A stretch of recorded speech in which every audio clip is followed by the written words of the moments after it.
Hello everyone, I am Akash Gaur. Welcome back to your Indian medical lecture. Guys, नया topic लेकर आए आप लोग के लिए मैं एक्सरे पूरा डिटेल से आपको समझाने वाला हूँ। मैं एक्सरे होता क्या है, कौन से एक्सरे में देखकर आप कैसी बीमारी पता कर पाते हो, सारी चीज़ें। टीबी होगा तो कैसा दिखाई देगा, बहुत सारी डिटेल से मैं ये वीडियो बताऊँगा आपको। केवल एक्सरे से एक्सप्लेन नहीं करूँगा, रिटर्न में नोट्स भी आपको मैं यहाँ पे देने वाला हूँ। और दोनों भाषाओं में, हिंदी प्लस इंग्लिश दोनों भाषाओं में यहाँ पे समझाऊंगा। स्टार्ट करता हूँ गाइस। सबसे पहले हम लोग समझते हैं एक्सरे। एक्सरे के अंदर दो कलर हो दिखाई, देखो सिंपल बात समझनी है हमको कि एक्सरे जो होता है ना आपका, एक्सरे में सिंपली आपको दो कलर विजिबल रहते हैं। एक आपको ब्लैक कलर दिखाई देता है कहीं कहीं पे, और एक वाइट कलर। ठीक है, इन दोनों कलर के अकॉर्डिंग ही हम बीमारियों को देख पाते हैं कि कौन सी बीमारी हुई है और कौन सी बीमारी अपन समझ पाते हैं। ठीक है, तो बेसिकली दो कलर दिखाई देंगे, एक होता है ब्लैक कलर और एक होता है वाइट कलर। ठीक है, तो देखो व्हाइट कलर क्या होता है, रेडिएशन बोन और हार्ट को भेद कर बाहर नहीं निकल पाती है, इसीलिए वह सफ़ेद कलर की दिखाई देती है। सिंपल बात समझो, इसमें क्या होती है, जो एक्सरे होती है आयनोइजिंग रेडिएशन होती है। ठीक है, तो ये जो रेडिएशन है, इनसे जो निकलने वाली जो रे होती है, एक्सरे जो होती है, बोन्स जो होती है, बोन्स को कभी भी क्रॉस करके नहीं निकलती।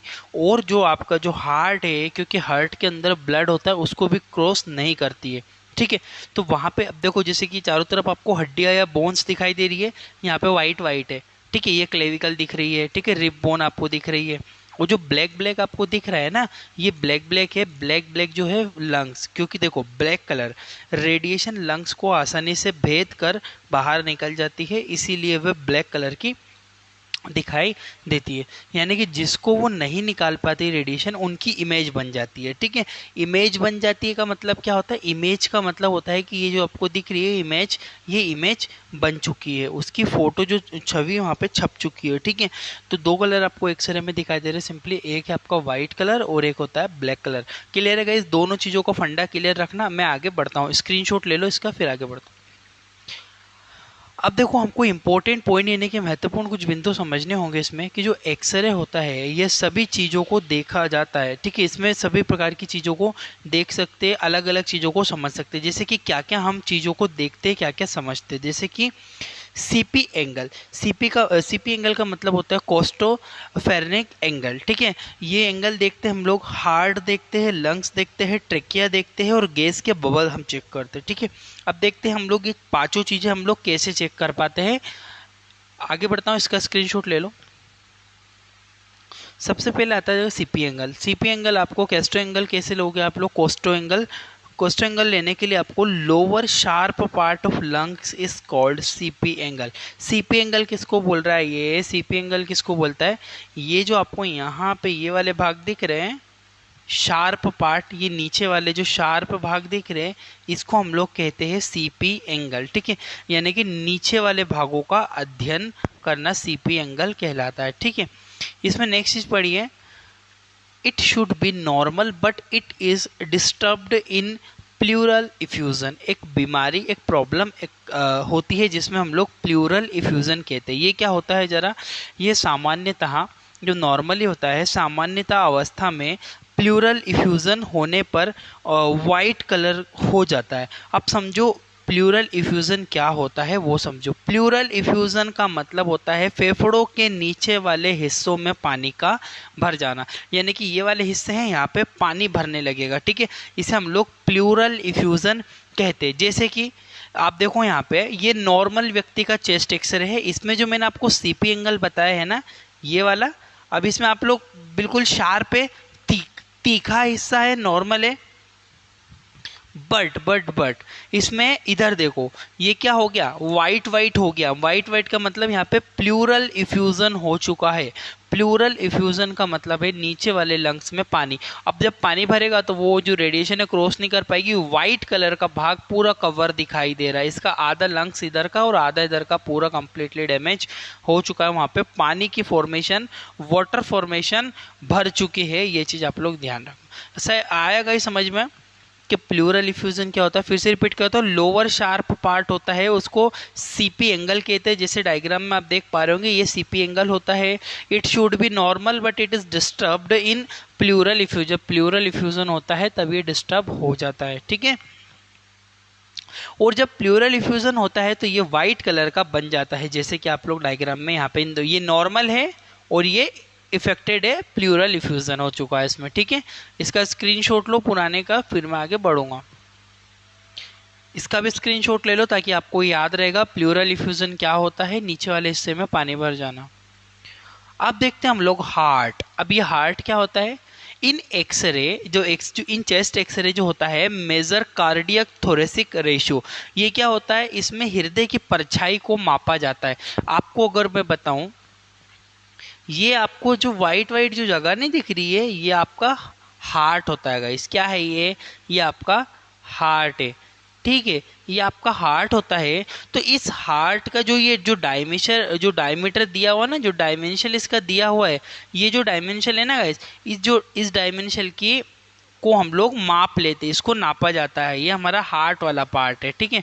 अब इस हार्ट वाले पार्ट को हमको नाप के देखना है, इसकी साइज कितनी है, जिसे क्या बोलते हैं हम लोग, जिसे हम लोग सिंपली कहते हैं कार्डियक 1 मिनट, जिसको हम लोग क्या बोलते हैं, उसको सिंपली हम लोग बोलते हैं कार्डियक थोरेसिक रेशियो, ठीक है। तो ये कार्डियक थोरेसिक रेशियो होता है। कार्डियक जो थोरेसिक रेशियो होता है, ये कार्डियक थोरेसिक रेशियो कितना होना चाहिए, लगभग 50%, ठीक है।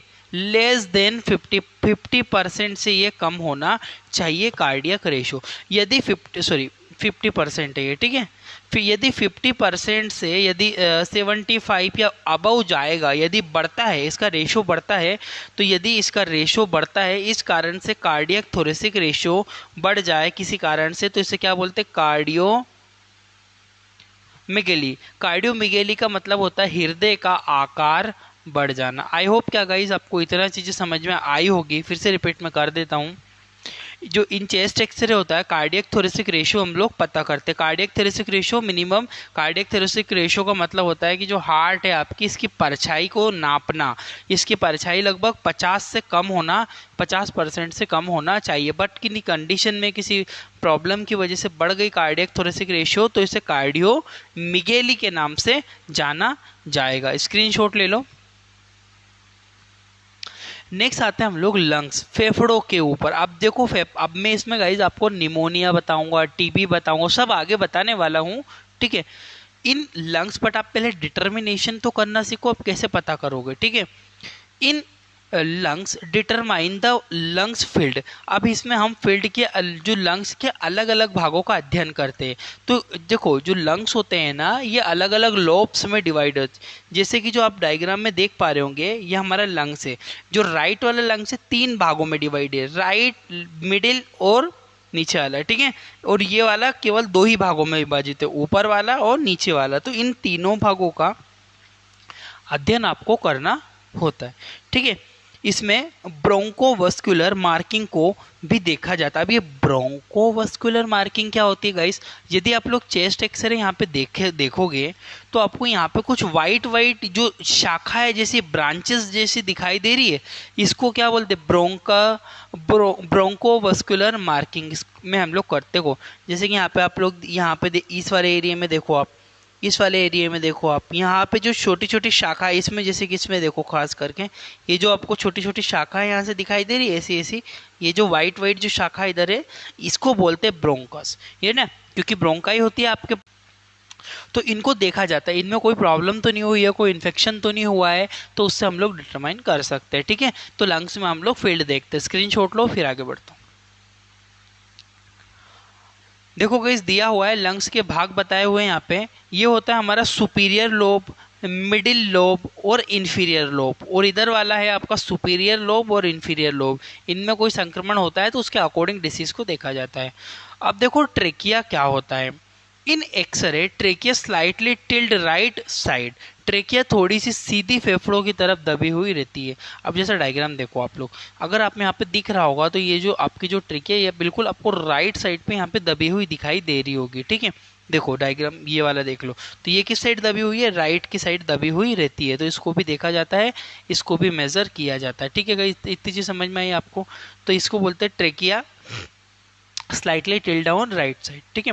Trachea internally divided into right and left lungs, ठीक है। देखो सिंपली इंटरनली अगर ये डिवाइडेड रहती है राइट में और लेफ्ट में, जो मैंने पीछे तो आपको बताया था ना कि ब्रोंकोवस्कुलर मार्किंग होती है, वो यही होती है ब्रोंकस, ठीक है। छोटी छोटी शाखाएं होती है जो हम।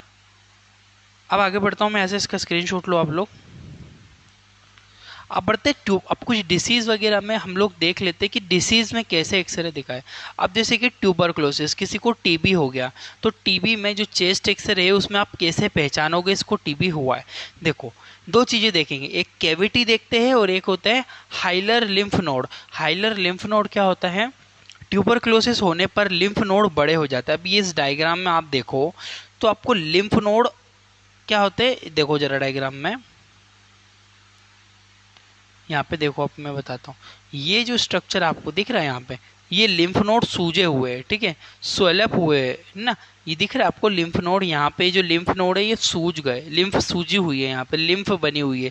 अब जब ये लिम्फ बड़ी हो जाती है तब ये टीबी का जो इन्फेक्शन होता है, ट्यूबरक्लोसिस का जो इन्फेक्शन होता है, टीबी की कंडीशन में हमको यहाँ पे सिंपली देखने को मिलता है कि ये जो होता है ये बड़े हो जाते हैं। क्लियर है गाइस। केविटी क्या होती है, ट्यूबरक्लोसिस जब होता है, ट्यूबरक्लोसिस होने पर धीरे धीरे छोटी छोटी कैविटी फेफड़ों में बनने लगती है। जैसे कि बगल वाले डायग्राम में देखो आप लोग, तो आपको दिख रहा होगा कि जगह जगह पर ये जो कैविटी बनी हुई है, छोटी छोटी छोटी छोटी वाइट, पूरे लंग्स में ही फैली हुई है ये, ठीक है, जगह जगह कैविटियाँ बन जाती है। इसको हम लोग क्या बोलते हैं गाइस, कैविटी, ठीक है। ट्यूबरक्लोसिस होने पर या तो आपको लिम्फ नोड सूजे हुए मिलेंगे इस तरह से, वो स्वेलअप मिलेंगे, या फिर आपको कैविटी देखने को मिलती है। स्क्रीनशॉट ले लो इसका, ट्यूबरक्लोसिस का। नेक्स्ट आता है गाइस न्यूमोथोरेक्स। न्यूमोथोरेक्स क्या होता है, फेफड़ों में हवा के भर जाने को न्यूमोथोरेक्स कहते हैं। जैसे कि अब में फेफड़ों में हवा तो रहती है, ठीक है, जैसे हम रेस्पिरेशन करते हैं तो एयर तो अंदर जाती है, बट उसके वॉल में, जो आपके फेफड़े है उसके बाहर में जो जो वॉल है उसमें हवा का भर जाना, उसमें एयर एंटर करने लगती है। जैसे कि आप लोग देखो, जो राइट वाला जो लंग्स है ये नॉर्मल है, लेफ्ट वाला बहुत ज़्यादा ब्लैक हो गया है। ब्लैक यानी कि इसमें बहुत ज़्यादा हवा भर चुकी है, ठीक है, इसमें हवा भरी हुई है, यानी कि इसे न्यूमोथोरेक्स हुआ है। स्क्रीनशॉट ले लो न्यूमोथोरेक्स का, फिर आगे बढ़ता हूँ। नेक्स्ट आता है हमारा निमोनिया। अब निमोनिया में आप कैसे पहचानोगे निमोनिया हुआ है। देखो गाइस, निमोनिया क्या होता है, टिश्यू इन्फ्लामेशन होता है, ठीक है, जो लंग्स का जो टिश्यू है उसमें इन्फ्लामेशन होने लगता है, वो टिश्यू में।